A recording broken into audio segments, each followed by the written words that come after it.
Behind every murder case, there are always two stories. One is the story the killer wants everyone to believe, and the other is hidden within the small details that most people never notice. Our task is to follow those details until the second and real story finally comes into the light. And now let us open the case file of today's story.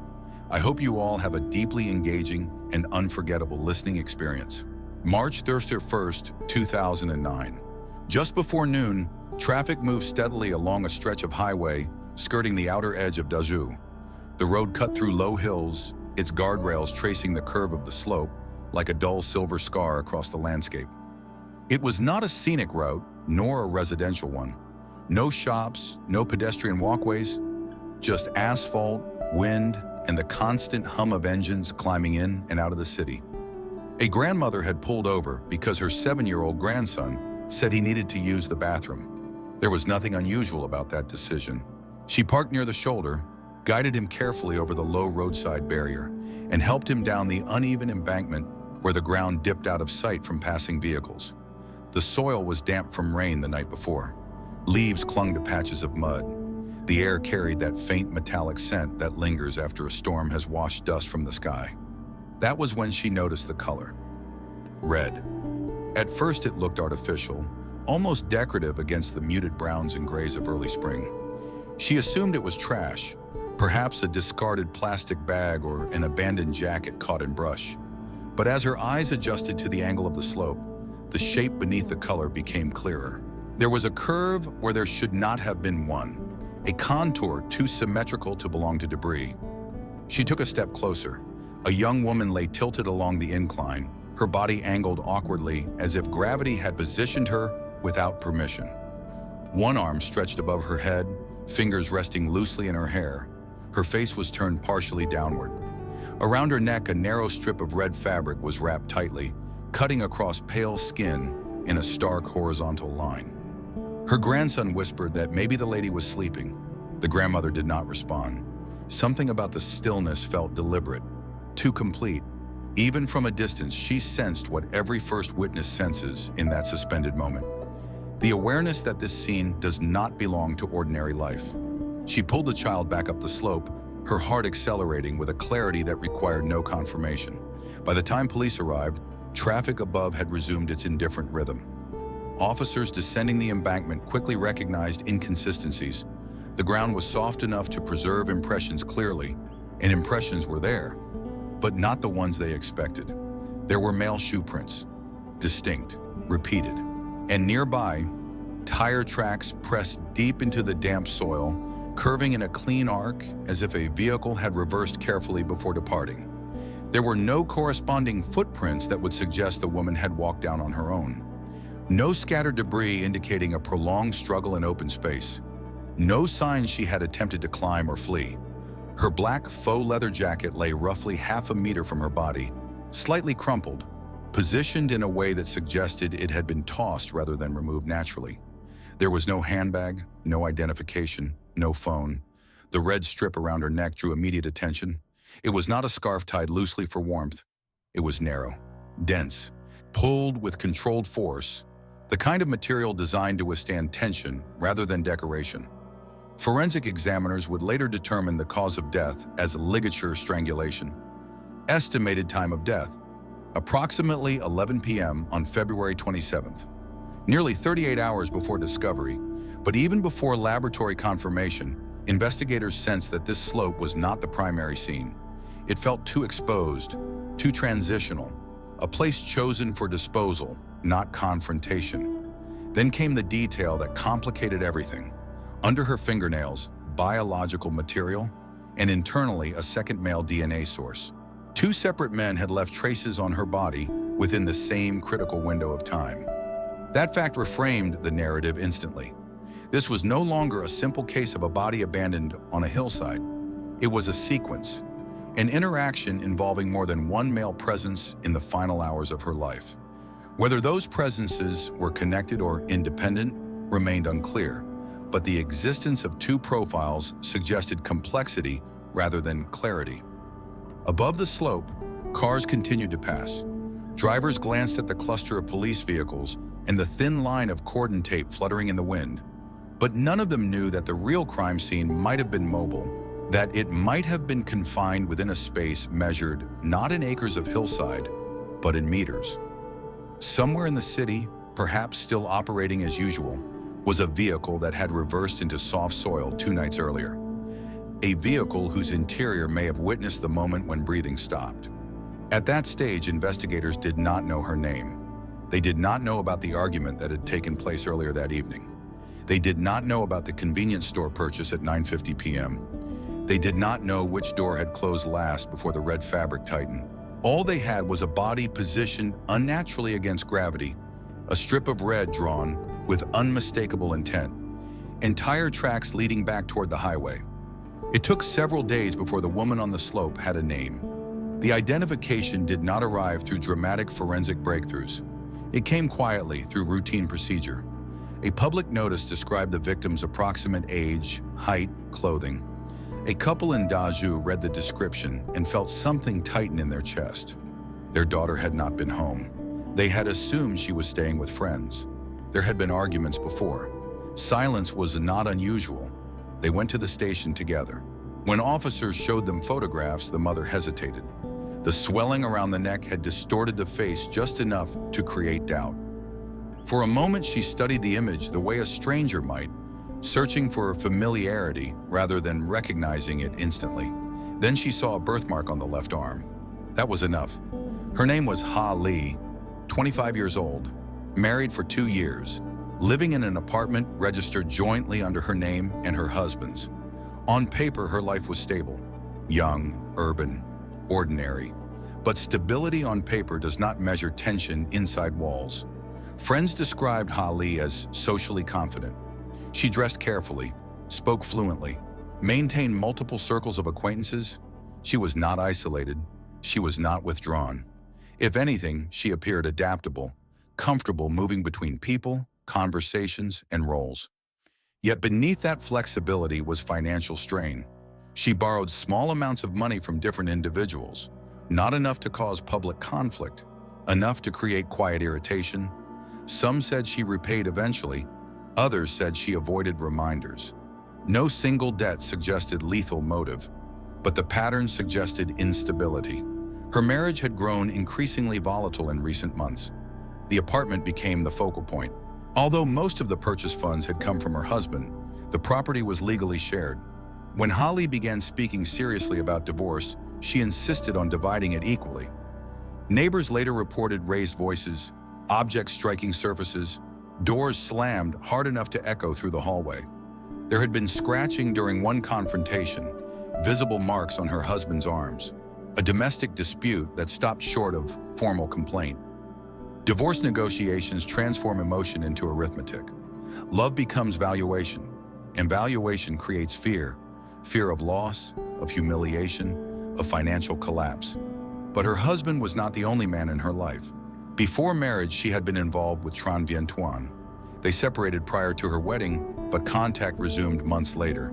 Messages, occasional meetings, nothing openly acknowledged, but consistent enough to matter. In the final hours before her death, that connection would become central to the investigation. Security footage from a convenience store captured her at 9:50 p.m. on February 27th. She entered alone, purchased condoms, left without hesitation. There was no visible distress. No one followed her inside. No sign of coercion. The image would later force investigators to confront an uncomfortable truth. At least part of that night involved a decision she made voluntarily. Forensic analysis confirmed that sexual intercourse occurred prior to her death and that it was consensual. There were no injuries consistent with forced assault during that encounter. That detail reframed her final hours. It suggested that before violence entered the sequence, there had been consent, privacy, intention. But consent in one moment does not guarantee safety in the next. At some point after leaving the apartment she shared with her husband, and after visiting the man she once loved, Holly entered another space. A smaller one, a space with limited exit points and no witnesses. Whatever conflict had begun in her marriage earlier that evening did not end there. It simply became one thread among several. Psychologically, she did not fit a single narrative. She was neither a passive victim nor a manipulative architect. She was navigating overlapping tensions, financial pressure, emotional ambivalence, marital breakdown. Each choice she made that night may have seemed manageable in isolation: a conversation, a meeting, a ride.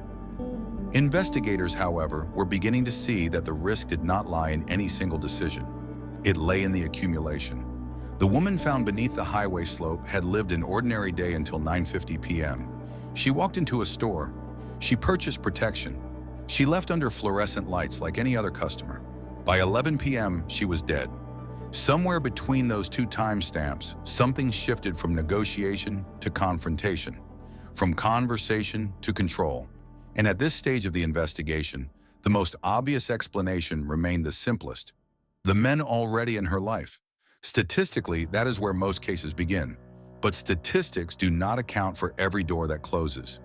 When the laboratory confirmed two distinct male DNA profiles connected to Hali's final hours, the investigation seemed to narrow with mechanical precision. In cases involving married women found strangled, probability often points inward. Intimate partners, former lovers, unresolved financial disputes. Violence frequently grows from proximity, and in her life, two men stood at the center of that proximity. Her husband was the first to face sustained scrutiny. Vithu Huang admitted that they had argued on the evening of February 27th. He did not attempt to soften it.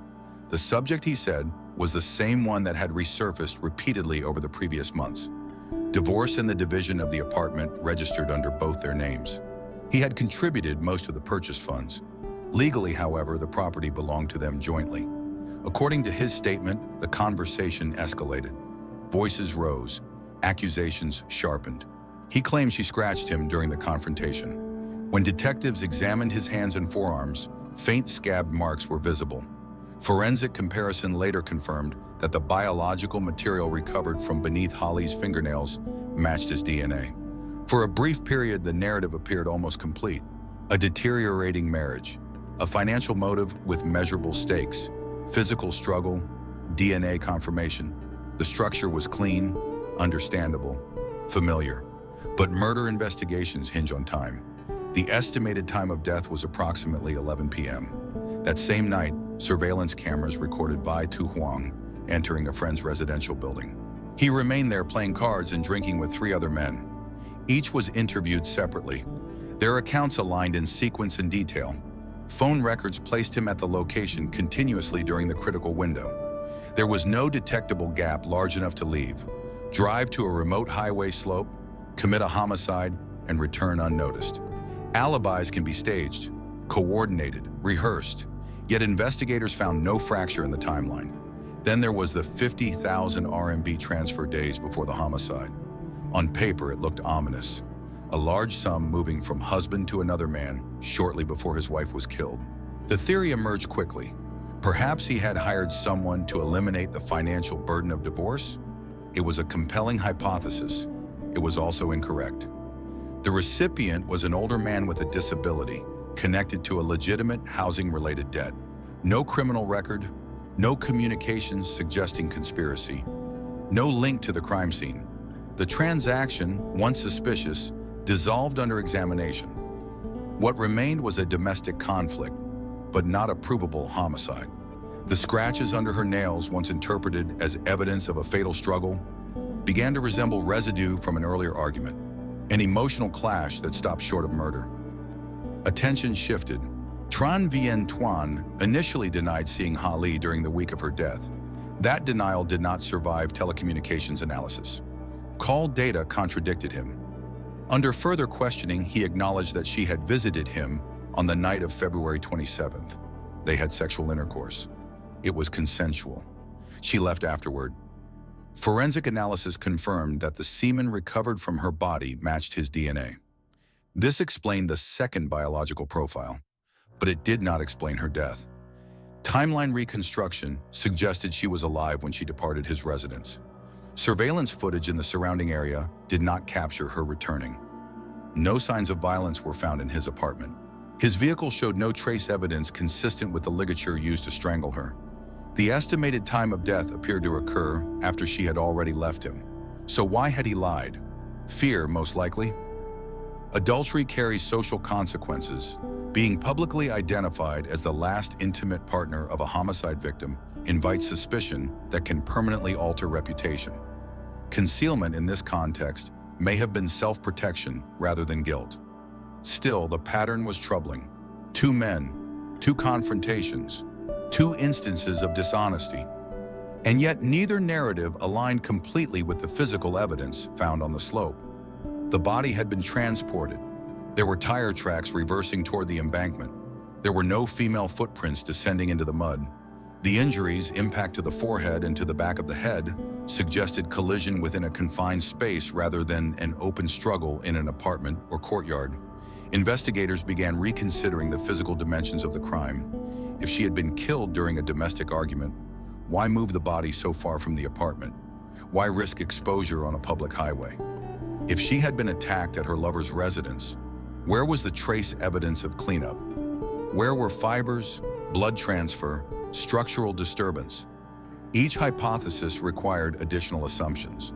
And in investigative logic, the more assumptions required, the weaker the theory becomes. The dual DNA evidence initially thought to simplify the case had instead created distortion. It pulled attention toward intimacy, while the tire marks on damp soil pointed toward mobility, toward a vehicle, toward a space measured not in rooms but in seats. Somewhere between leaving her lover's residence and being discovered beneath that slope, Holly entered another environment entirely, one that left no female footprints outside, a space where doors close from the inside. And once they close, the outside world disappears. At that point, the question shifted. It was no longer which familiar man had motive. It was who drove her into isolation. By the time investigators began to loosen their focus on the 2 men closest to Holly, the physical evidence at the slope had already been photographed, measured, cataloged, and quietly reconsidered. When suspicion moves away from intimacy, it often returns to geometry, distances, angles, the way bodies fall, the way vehicles turn. The embankment beneath the highway outside Dazhou did not look like a primary crime scene. It looked like a conclusion. The soil was disturbed only in limited areas. There were no wide drag marks suggesting prolonged movement, no signs of chaotic pursuit. Instead, there was a defined arc pressed into the mud where a vehicle had reversed with deliberate control. The tread pattern was clear enough to identify characteristics, though not unique enough to pinpoint a specific car immediately. Investigators returned to the autopsy findings with a different question in mind. Not who, but where. Holly had 2 notable blunt force impacts, one to the forehead and one to the back of the head. The positioning was unusual. In an open altercation, defensive movement typically produces lateral injuries, scattered bruising across arms, shoulders, torso. Her injuries were more symmetrical, as if her body had been compressed between surfaces. The spacing suggested a confined interior, something like the front seat and dashboard, or the back seat and door frame. Inside a vehicle, a struggle becomes vertical and horizontal at the same time. There is nowhere to fall except into something solid. The red ligature was examined again. It was not a common scarf. It was narrow, durable, designed to endure tension without tearing. A type of hand wrap frequently used in boxing. Fabric wound tightly around knuckles before gloves are worn. Not an accessory most people carry casually, but common for someone who trains regularly. The hypothesis formed gradually. The primary assault did not occur on the hillside. It occurred inside a vehicle parked nearby. The body was then removed and pushed down the slope. The jacket, forgotten or discarded from the seat, followed seconds later. If that theory was correct, the vehicle itself was the first crime scene. Taxi companies in Dazhou were contacted. Larger firms maintained GPS logs. Their vehicles' movements could be tracked and eliminated quickly if necessary. No irregular routing matched the estimated time and location. That narrowed the field to independent drivers, individual operators using personal vehicles for hire. Unlike corporate taxis, many of these cars were not required to carry GPS tracking devices.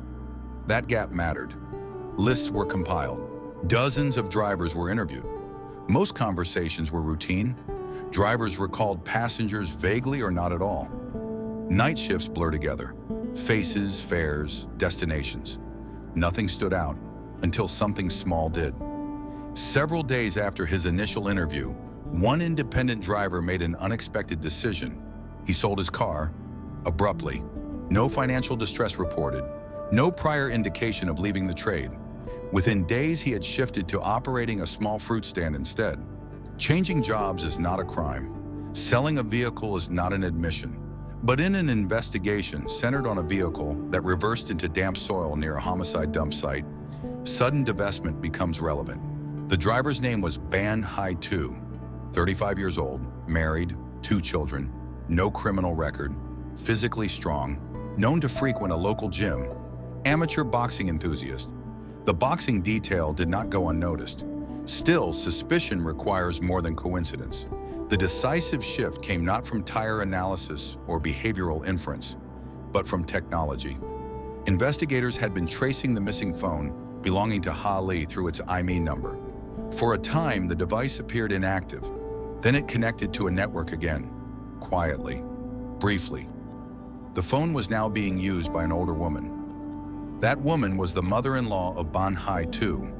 The phone had not been destroyed, not dismantled, not discarded in water. It had been absorbed into ordinary life, passed along like a forgotten possession. When officers revisited Ban Hai Tu, the circle began to tighten.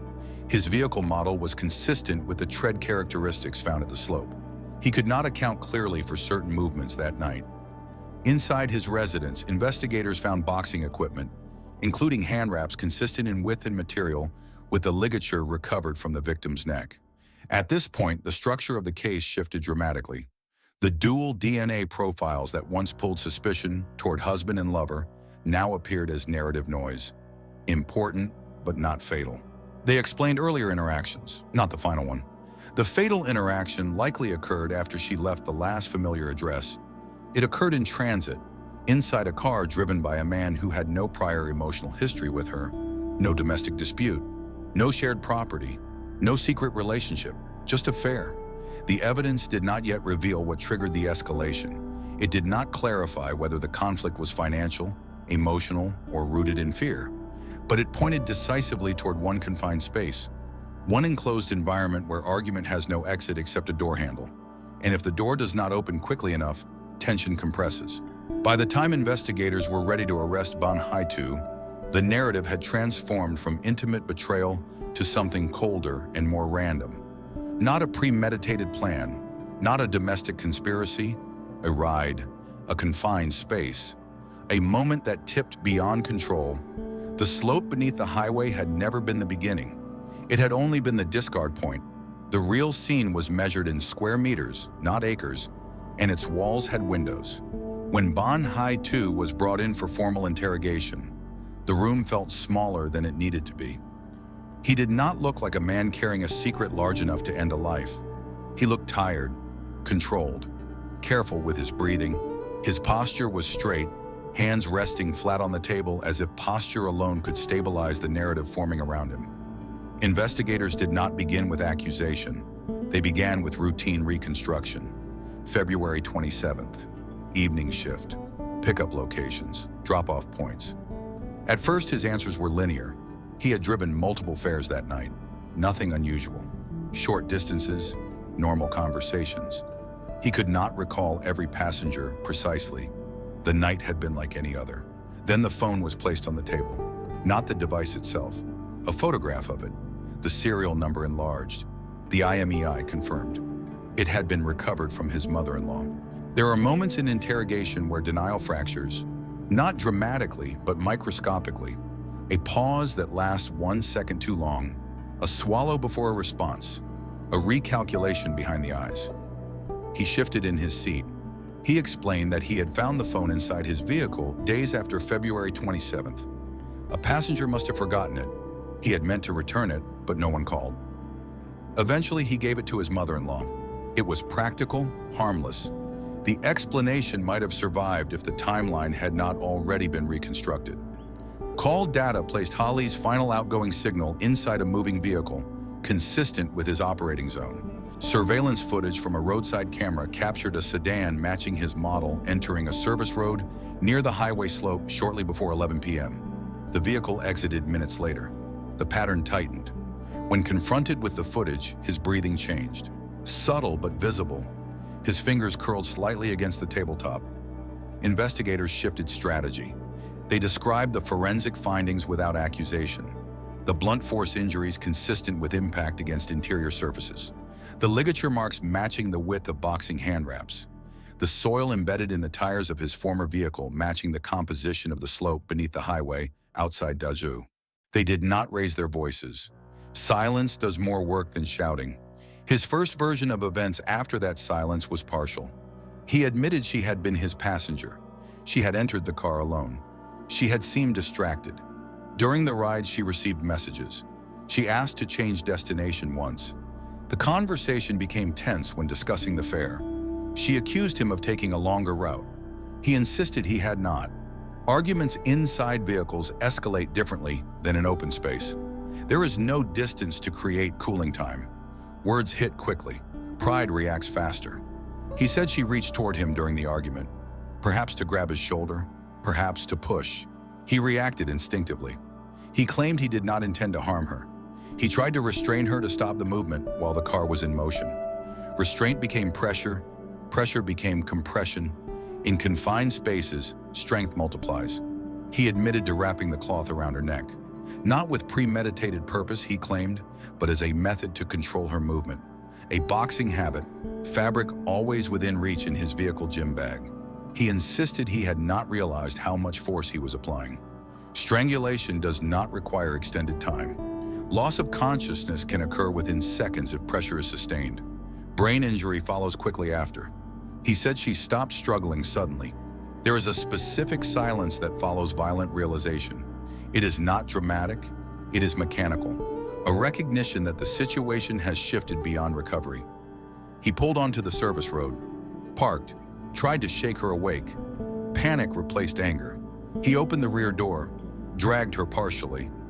The blunt force injuries likely occurred during those movements, her head striking interior surfaces, then possibly the door frame. He drove closer to the slope, reversed carefully. He removed her body fully and pushed it down the embankment. The jacket fell separately. He did not check her pulse again. Then he drove away. Back to routine streets, back to traffic lights, back to other passengers. When he finished speaking, the room did not change. Investigators documented each statement, cross-referenced each claim with physical evidence. The confession aligned with forensic geometry. The vehicle interior explained the injury pattern. The hand wraps explained the ligature. The tire marks explained the arc in the mud. The phone explained the final digital trace. There was no evidence of prior connection between him and Hali. No prearranged meeting, no history, just coincidence amplified by temper. The case that had initially suggested marital conspiracy and romantic betrayal resolved into something colder. A spontaneous escalation between strangers in a moving car. In court, the narrative would be structured clinically. Timeline, evidence, cause of death, mechanical asphyxia due to ligature strangulation, disposal of body, post-crime concealment through sale of vehicle and redistribution of victim's property. But beneath legal terminology lies a simpler truth. She entered a car expecting transportation. He entered the night expecting income. Neither expected confrontation to cross into fatal force. By the time the sedan reversed toward the dark slope, whatever argument had begun over route or fare had already transformed into irreversible damage. The embankment had not been chosen for symbolism, only for isolation. And isolation, in that moment, was enough. The trial moved faster than the investigation had. Once the confession aligned with the physical evidence, the structure of the case became difficult to fracture. Prosecutors did not rely solely on his admission. They built around it tire pattern analysis, soil comparison, telecommunications data, forensic pathology, the recovered phone traced through its IMEI, and the boxing hand wraps consistent with the ligature marks. Each piece reinforced the others. Remove one, and the framework still stood. In court in Dazhou, Ban Hai Tu appeared smaller than the man described in gym records and witness accounts. The environment of a courtroom compresses strength into posture. He did not contest the core sequence of events. His defense focused on intent, arguing lack of premeditation, emphasizing sudden conflict, emotional impulse, absence of prior relationship. The prosecution focused on duration, Strangulation is not instantaneous. It requires sustained force. Sustained pressure implies awareness. Awareness implies choice, whether to continue or to stop. Medical testimony explained that unconsciousness can occur within seconds, but death requires longer compression. The judge listened without interruption. The courtroom remained quiet in a way that felt procedural rather than dramatic.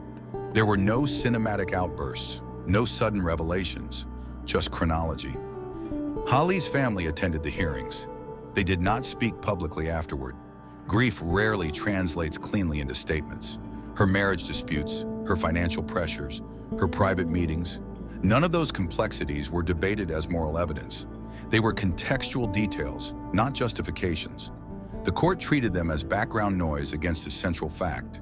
She had entered a vehicle alive and exited it lifeless. The sale of the car days after the homicide weighed heavily. So did the transfer of her phone to a relative, rather than reporting it to authorities. Post-crime behavior, the prosecution argued, reflected consciousness of guilt rather than confusion. In its final decision, the court rejected the argument of pure accident. It acknowledged the absence of premeditated planning, but emphasized the deliberate act of applying a ligature and the subsequent disposal of the body. Bunhai Tu was sentenced to death with a 2-year reprieve, a common structure in serious violent cases within the Chinese legal system. The reprieve allowed for commutation to life imprisonment if no further crimes were committed during the probationary period. The sentence was procedural, formal, recorded. But beyond the legal closure, the case left a quieter residue. At first glance, the narrative seemed to warn against betrayal, against unstable marriages, against secret meetings, against emotional volatility. Yet the fatal moment had not emerged from long-term conspiracy or calculated revenge. It emerged from proximity and pride in a confined space, a fare disputed, a route questioned, a tone interpreted as insult. Inside a moving car, dignity can feel threatened quickly. And when physical strength is introduced into that equation, imbalance becomes lethal. The hillside beneath the highway returned to ordinary terrain within weeks. Rain softened the disturbed soil. Tire impressions faded. Grass reclaimed the edges. Drivers continued passing above, unaware of the geometry that had once played out below. Taxi rides in Dazhou did not decrease. People still flagged down cars. Doors still opened. Conversations still unfolded in the narrow distance between front and back seats. But for investigators who worked the case, the lesson was less about fear and more about misdirection. 2 men with emotional history had drawn attention first. DNA evidence had pulled suspicion inward. Financial tension had shaped early hypotheses. Yet the fatal escalation had come from a stranger whose only connection to the victim was temporary transit. Violence does not always grow from long narratives. Sometimes it grows from seconds. Seconds of anger. Seconds of pressure. Seconds in which restraint could have been chosen and was not. Holly's life did not end because of a single argument earlier that evening, nor because of past relationships that complicated her personal world. It ended in the compressed interior of a vehicle where escalation outpaced judgment. The case file would eventually be archived, cataloged among others in the regional system. Dates, names, evidence logs, sentencing documentation. But one detail remains constant in every retelling. She entered the night expecting to arrive somewhere. She never did.